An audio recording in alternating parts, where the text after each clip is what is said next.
Hey, folks, my guest today is Brad Parker. He helps retailers automate their financing via his company, formpiper.com. He's a 20-year veteran in the pet retail space, now, again, helping those retailers identify the proper SaaS products to grow their business. Brad, you ready to take us to the top? Let's do it. So just to be clear, this could be like someone in Kentucky that runs a little miniature shop that sells fish, for example. And what do you mean when you say help them find the right software to automate their business? Well, we start with the financing aspect of FormPiper. So if you're a retailer selling high ticket items, typically you'll have more than one finance option you use to present options to your customers. So we streamline that application process.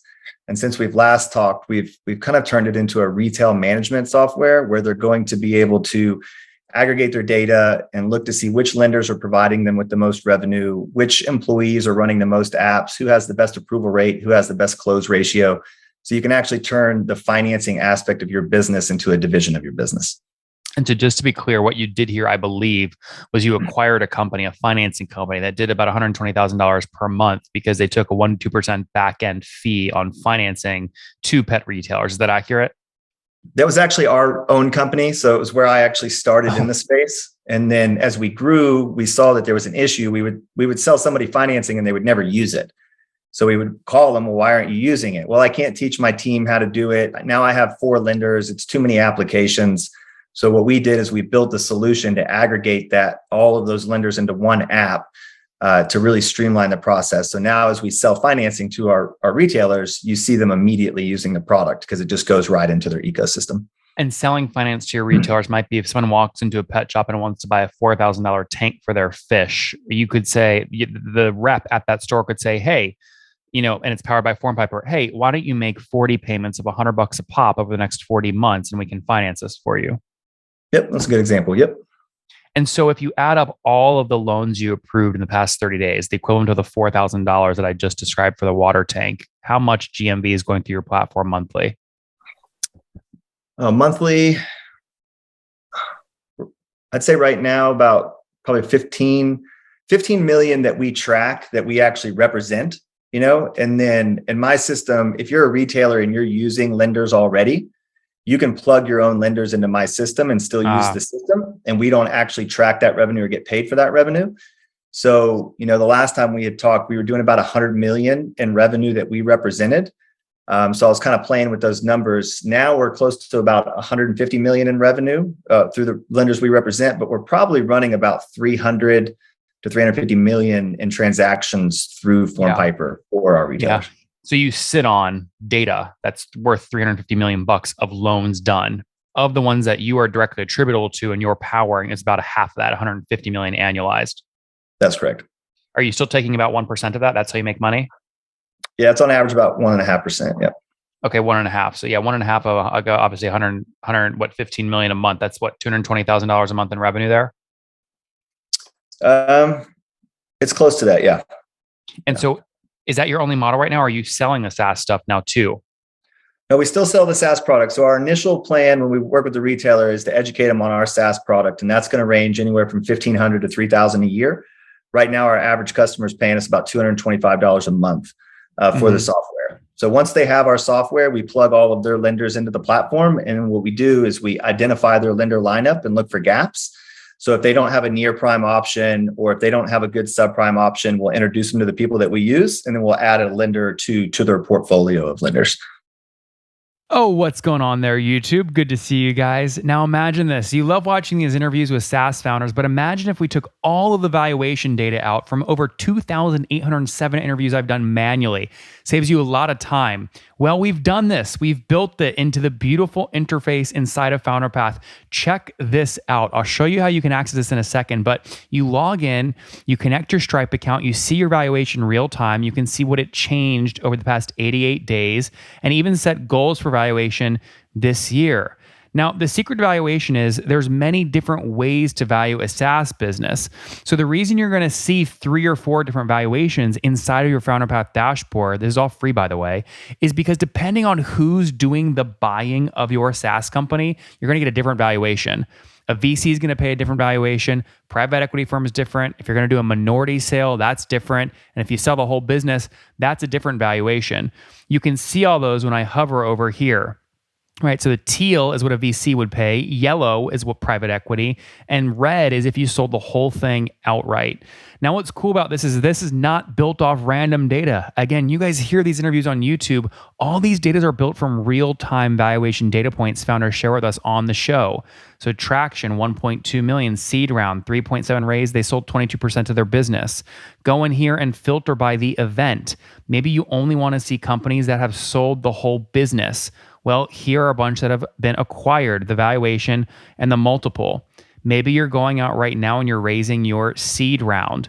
Well, go in here and look at all this recent seed deals that went down, what they raised, what valuation they raised at, and what percent that they sold. There's never been a larger data set of SaaS valuations than what you can get now inside of FounderPath, and we're thrilled to bring it to you. All right, we're going to go back to the YouTube video here in a second, but if you want to check this tool out, if you want to jump in and sign up, you can check it out for free to get your valuation at this link, founderpath.com/products/valuations. Or if you go to founderpath.com and hover over products, click on get your valuation here and go ahead and sign up to give it a whirl. Again, all that valuation data live right inside the platform. I hope to see you there. All right, let's jump back into the interview. See, so is that flat fee on top of the 1% you take? That's correct. I see. And last time I chatted, you had about 90 customers. How many today? So today we are up to 150 customers, but 250 actual locations. Got it. So average of 1.6 locations per brand. Yeah, I'd say most of them are still single operators, and about 60 of our customers are multi-store, and then we have several that are going to be that have 10 or 15 chain.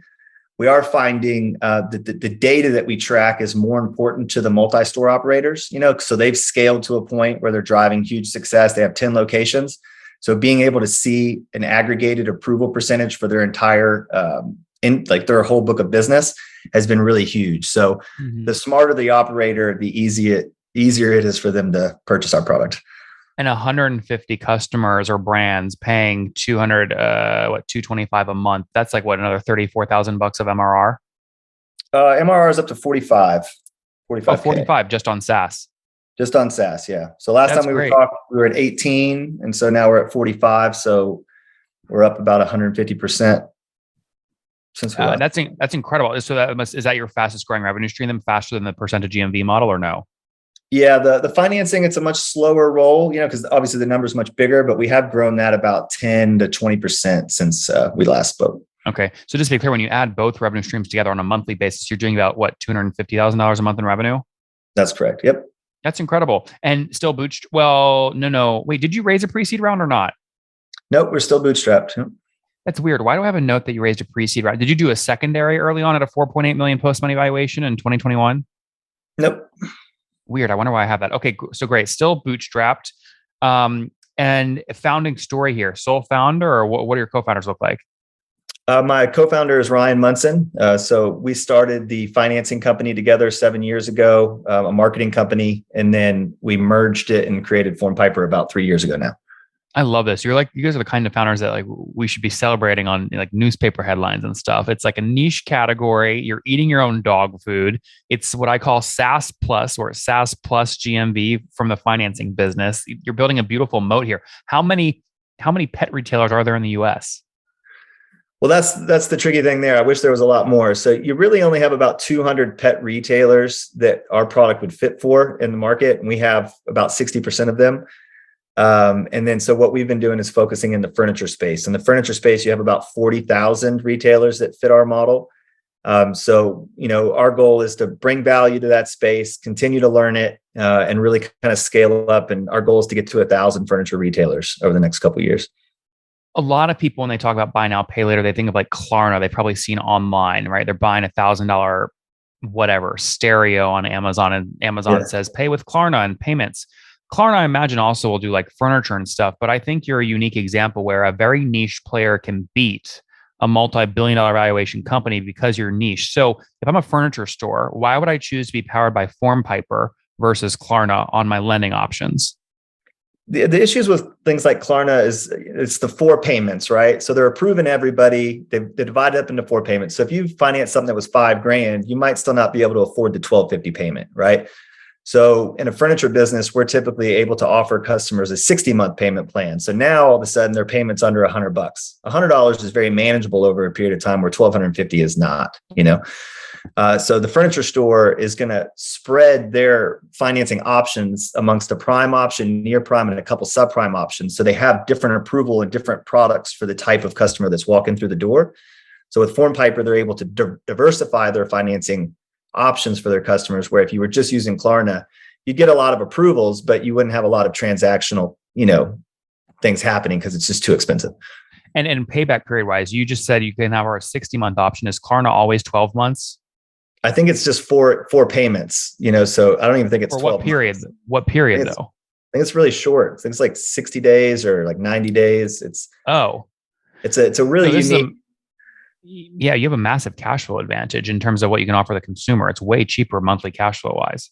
And that's just how consumers shop, right? They're shopping based on the monthly payment that they can add to their budget, So you need to be able to have products that can get that payment as low as possible. So when I ask myself how you, a much smaller player with less resources than Klarna, can build a sort of moat like this or an advantage to sort of stick it to the man and start selling their market share, I would argue this advantage of your ability to do 60-day paybacks comes from you very smartly negotiated your credit facility with whoever your banking partner is to allow them for you to have a blended sort of warehouse facility where your blended loan could be and have a payback up to 60 months. Is that accurate?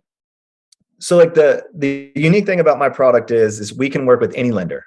So they're not my lenders, right? So I represent 10 lenders and we'll market them. Oh, it's not your capital. Not my capital, not my money, so I can sign up a retailer and they could already have 5 lenders. And then they could just use my platform to aggregate it. So that's why we charge for the platform, because I'm not always making money, right? So yeah, I don't want to be in the banking business loaning out, hundreds of millions of dollars. I'd rather somebody else do that and just give me a piece. I guess so. So actually, why is that? I mean, why not go raise a $200 million? I mean, that's what we're doing at Founder Path, right? We could either be a marketplace or we could actually raise the money ourselves and do it. Why not go raise? You have the hardest part about this is the deal flow. You have all the deal flow. That's true, but I also have very strategic partners in the spaces that I work. So if I came in and competed with them, then they would say, well, Brad, why are we paying you to come in and compete? Right. So I would have to choose, do I want to represent companies or do I want to be the company? And then if I put my own financing product into my SaaS product, now I'm competing with all of the 60 lenders that I have in the platform. So for me, it just feels like a conflict of interest. Could be wrong. That's fair. That's fair. Might be something to do in the future, but yeah, it's not on the Let's say you work one of a furniture company that pays for your software $200 a month. You show them 6 of your friends who are lenders as options, and you drive one of your friends a financing on $1,000 couch. Your friend is going to bill the customer over 60 months, whatever, $1,500. So they're going to make a $500 spread over 60 months. You can calculate an IRR on that. It's way higher than the 1% you're making, right? So at some point, isn't the margin, like the ability for you to go capture that margin, just too irresistible? I mean, it can be, but financing is a challenging business, right? So you got a lot of people who default. Everybody's not going to pay you, right? So you have to know which bucket of people to approve. What are the merchant rates you're going to charge the retailer in order to execute and get that done? Then you have to have a whole ecosystem of collections and it's just a whole nother business, Yeah.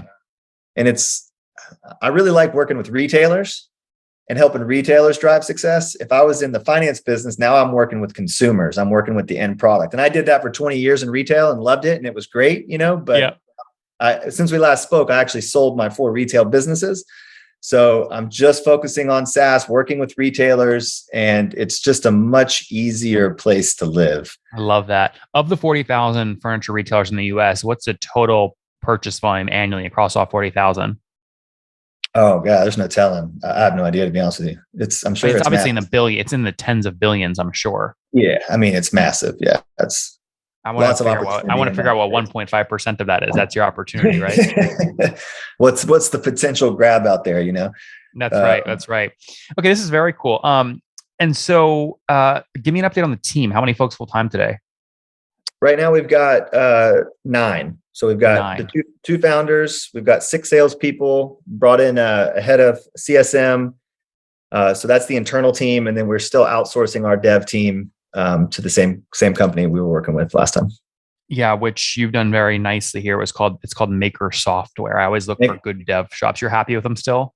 Oh yeah, it's fantastic. Just 24/7 service. I can get them on the phone anytime, talk about brainstorm. Everything they put together for me is fantastic. And how do you interface? Like, do they talk to your furniture owner companies, put together specs, and then actually deliver the UI, UX, and the code to you? They wouldn't actually talk to the customers. So we do all the talk to the customers. We have all kinds of outlines. We work on 12-week sprints. So we have a laundry list of things that we're working on to improve our systems and processes. And we're just always itemizing it and continuing to evolve it. I know the last time we talked, I told you we were about to launch our third iteration and then we were going to go into just chill mode. That was not correct. Like now we're going for our fourth iteration. We're developing more than we've ever developed. And the cool thing about that is, we're just getting feedback from our customers. What are they looking for? How would they like it? Our relationships with our lenders are getting stronger. So we're doing more API connections. And so when we launch the next version, it's going to be really, really sweet and just be a real turnkey system to help retailers just crush it. Yeah, this makes so much sense. Makes so much sense. How are you getting furniture retailers to return your phone call? Well, the good news is they're retail businesses, so they're open. And so they have to answer their phone during hours of operation. So Yeah. we're just always on the phones. Got the SDR team. They're all making 100 calls each a day, calling into retail businesses, just trying to get on the phone with the owner. That's the number. It's 100 calls per day. Yep. How many SDRs again? 3. So you're doing 300 calls per day. And how do they find the 300 phone numbers, like people to call? We were using a company called Task Minions to scrape the internet for us and find leads. And then what we've done recently is we contracted with Seamless AI. So we could enrich those lists and then also build lists inside of their system in order to give my guys the best chance to get in touch with the right people. And is that system working now? We just launched with it. So okay. So it's Task Minions to get the list, and then it's Seamless AI to enrich the list. And then your SDRs, 3 of them daily, will use that enriched list to call people and try and close deals. That's it. That's great. How many furniture brands did you add new customers last month? Last month, I think about 12. Okay, interesting. So your folks are making 300 calls a day, right? Times, call it 20 business days a month. They're making 6,000 calls and closing about 12 per month. So my goals are, the goals are for them to book 30 demos, and that's what they do on average. So 30 demos a month. We see 50% of those demos show. So 15 demos per SDR is showing, and we're closing 35% of those. So on average, what we're doing is bringing on about 15 new clients a month from cold outreach.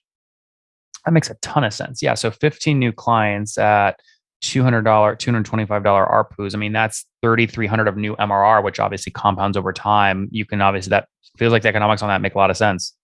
Most of our contracts are being done annually now. I'd say probably 90%. And we're closing those in the furniture space around $1,500 to $2,000, depending on how many locations they have. Yeah. Yeah. That makes a lot of sense. I mean, that's $40,000 of cash flow monthly, right? If you're closing 15 pop, $2,000 a year pop. That's exactly what our goal is. Yep. Yeah. That makes a ton of sense. So what's, what right now, is there anything keeping, it seems like you have your ducks in a row here. Is there anything keeping you up at night? No, sleep like a baby, Who else is doing this? Is there anyone else doing this? We definitely have some competition in the space. I feel like when they built their technology, they were finance companies thinking about it from a finance perspective. So they do a great job working with finance companies. But I'm a retailer, and so I understand what the business needs. And so my system is built to be agnostic from a lender perspective. So the retailer can choose what lenders they want to use, run them in the order they want to use them.